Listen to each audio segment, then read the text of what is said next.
9ാം ക്ലാസ്സിലും 7ാം ക്ലാസ്സിലൊക്കെ പഠിക്കുന്ന മക്കൾ ഇന്ന് ഓരോ കാലത്തിലും ലഹരി എന്ന പദാർത്ഥം കൊണ്ടാണ് അവർ വളരുന്നത്. അവർ ജനിച്ചു മുതൽ തൊട്ട് അവർക്ക് ലഹരിയും മയക്കുമരുന്നും കഞ്ചാവ് വിൽപ്പന ഇങ്ങനെ ഓരോന്നാണ് ഇന്ന് നമ്മുടെ സ്കൂളിന്റെ മുന്നിലും ഓരോ വീടുകളുടെ മുന്നിലും ഉള്ളത്.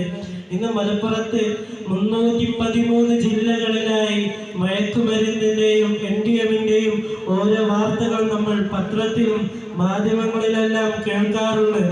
ഇന്ന് നമ്മുടെ കൊളത്തൂര് സ്കൂളിനെ സംബന്ധിച്ചിടത്തോളം അവിടെയുള്ള 313 വിദ്യാഭ്യാസം അവിടെ പഠിക്കുന്ന മക്കളിൽ ഓരോ മക്കളിലും ഇന്ന് അവിടുത്തെ ലഹരിയുടെയും മയക്കുമരുന്നിന്റെയും കള്ളുൽപ്പന അങ്ങനെ ഓരോ ഉൽപ്പന്നങ്ങളാണ് ഇന്ന് നമ്മുടെ കേരളത്തിൽ.